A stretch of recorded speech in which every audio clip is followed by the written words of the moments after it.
Hey, it's Trey Carstairs. I'm listening to Weezer. My name is Jonas. Okay, well, my name is Trey Carstairs. And, I usually put this up a little bit. I like to be a little bit unusual. Now, lately I've been looking at my book collection. Now, one say today the library emailed me and they say that I'm 10 days overdue on this book about doing art. And I know that the book went back. It went into the mail slot. It didn't go right to the library desk because they were closed. But the front door of the library, there's the little slot and you slide the books in. Well, I don't know. I have to move along.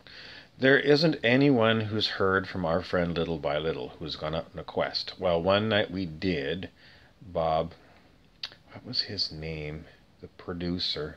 Frizzell. He heard from Little by Little and he got some kind of a meditation, and it was breathe in life and breathe out death or something like that. Or breathe in good air and breathe out bad air. Something like that, but that was the meditation.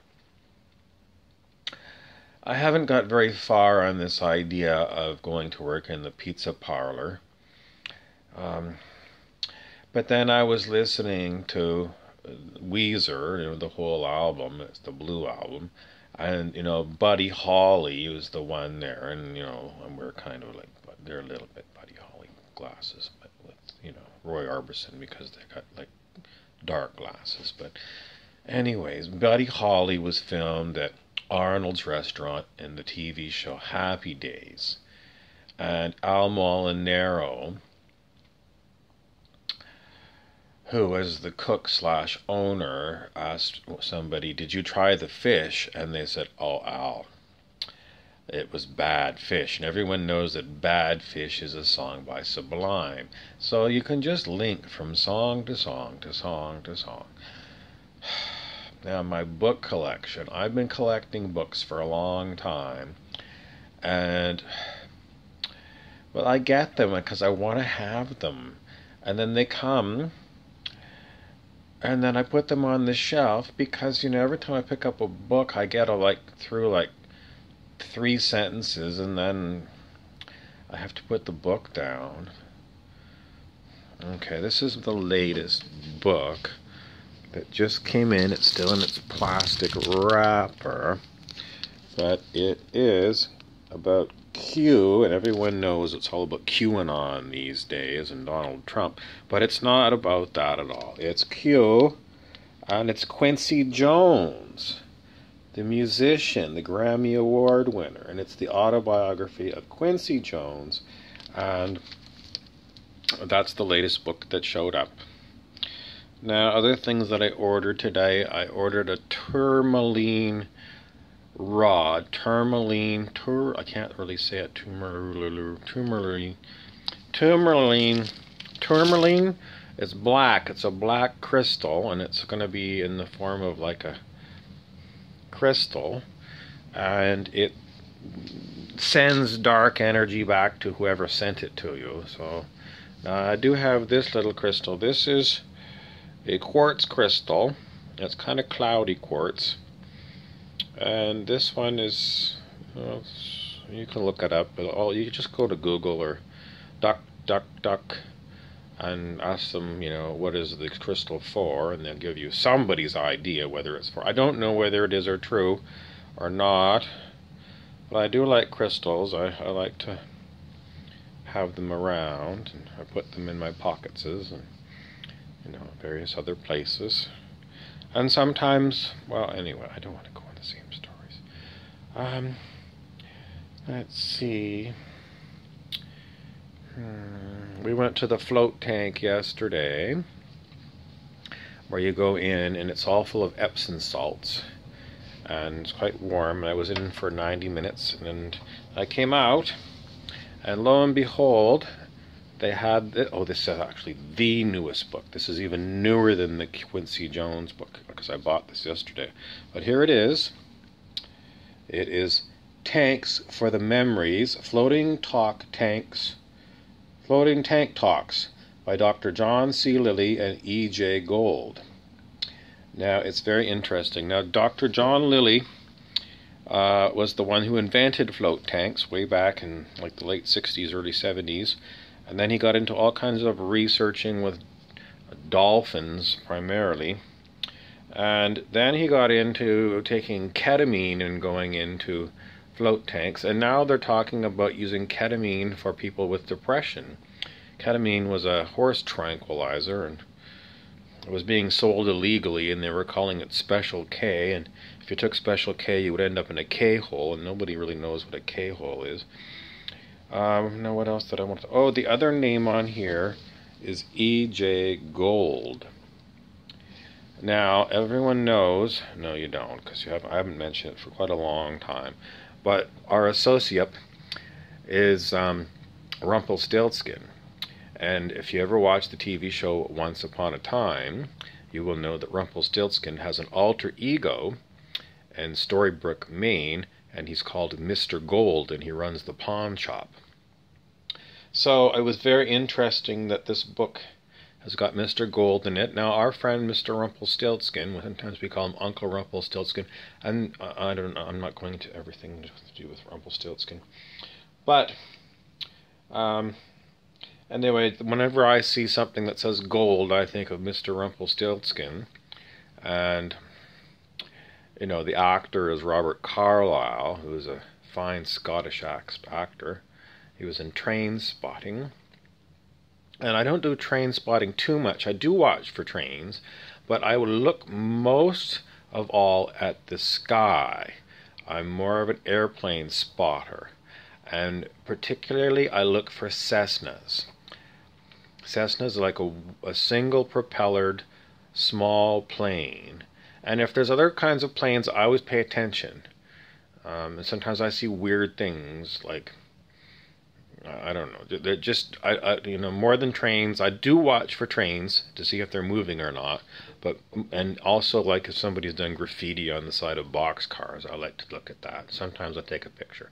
But I really look for Cessnas, because if I see Cessnas flying around, especially at odd times, like in the middle of the night, it's like they're not Cessnas.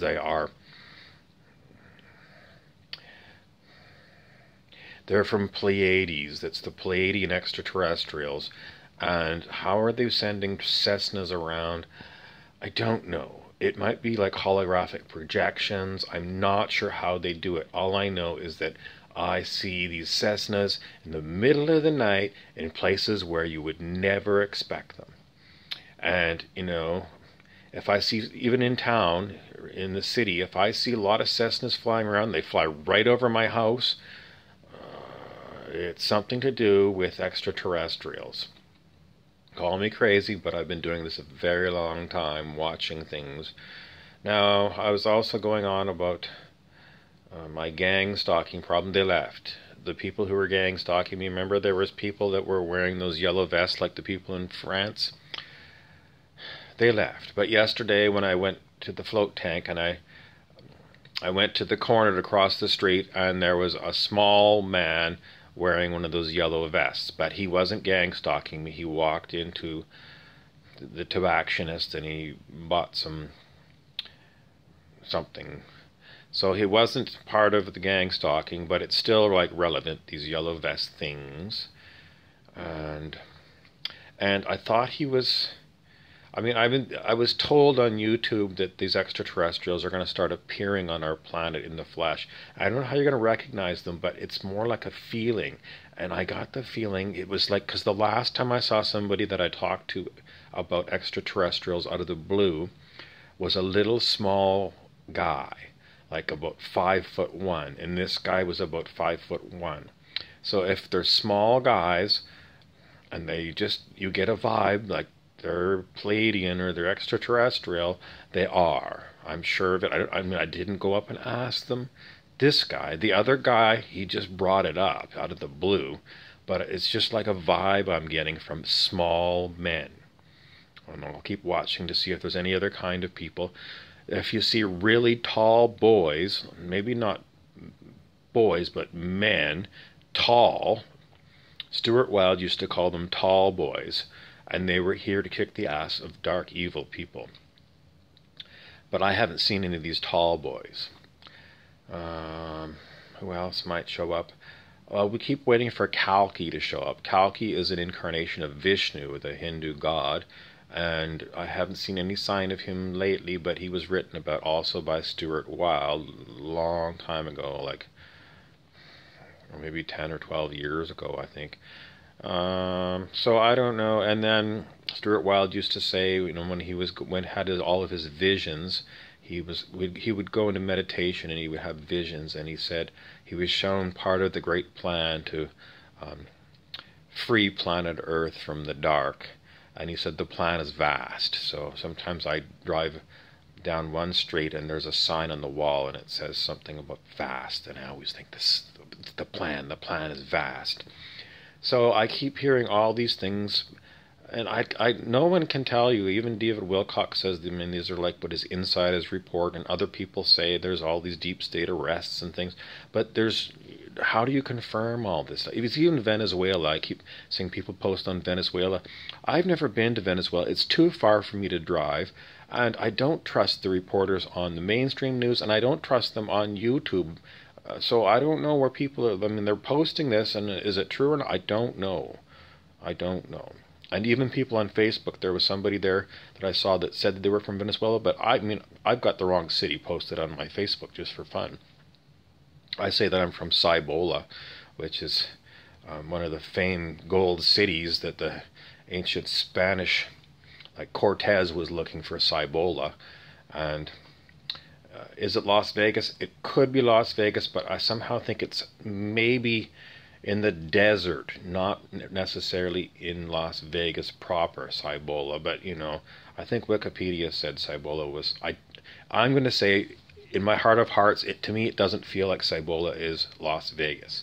But perhaps in the general geographic region of Las Vegas, it might be. More or less. It's closer to Las Vegas than it is to New York.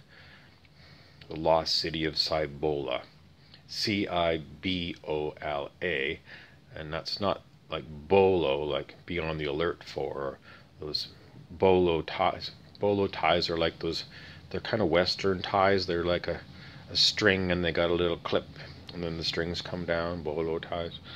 I could get one of those. It might go with my outfit. Well, I've up-to-dated you on everything, I think. So, anyways, as far as my depression goes, I'm actually pretty stabilized. I've been eating potato chips, and something in potato chips is helping me balance my mood. I don't like anything except for salt and vinegar potato chips. And I wash it down with Pepsi, regular sugar Pepsi, and somehow I feel better. So I don't need too many. I need about a dozen of those chips, and like a can and a half of Pepsi, and then I just feel better. And my boozing, I don't want to talk about my boozing. I talked about that in a previous video. And my paper route, I'm still delivering papers, and I'm still thinking about going to work in the pizzeria.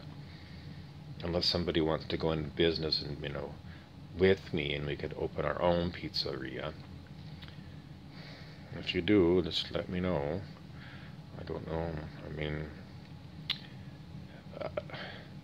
I want decent sauce. It's all about the sauce. You're going to have to experiment with sauces. And there was a local guy who I met one time who was making his own sauce in his garage, and I never met him again. That was like 3 years ago, and it was like, he said he was going to have his sauce all over town and all the grocery stores, and I've never seen it. So I guess it's failed. But I didn't taste the sauce, but it's really important to get good sauce. It's the difference between a pizza that you can eat and something that's just dog barf, as far as I'm concerned. And then as far as toppings go, well, not too many toppings. Some places go and they've got every topping in the world, but then it's like they get it out of a can or something, and it's not fresh. So I would rather have a fewer number of toppings available, but fresh every day from the market. And nothing worse than getting like canned mushrooms. You know, geez, you're paying a lot for a pizza. It should have like fresh mushrooms that they got today from the market. That's going to be basically, it's got to have good Italian sauce, and it's got to have fresh ingredients, and I'm not going to have too many in it because I don't want to throw it away, you know, because, you know, if you got to throw away ingredients because you bought shrimp today and nobody wanted your shrimp pizza, well, what are you going to do? I'm not going to put it in the fridge. I've seen that guy, Restaurant Disasters, and, you know, he comes in and he chews out everybody that's got a restaurant, and he goes into the you know, the industrial fridges, and he finds stuff that's like 6 months old and it's growing all black and brackish in some plastic container. It's disgusting. So I won't do that in my restaurant. I won't do that. Anyways, that's my update. I'm Trey Carstairs.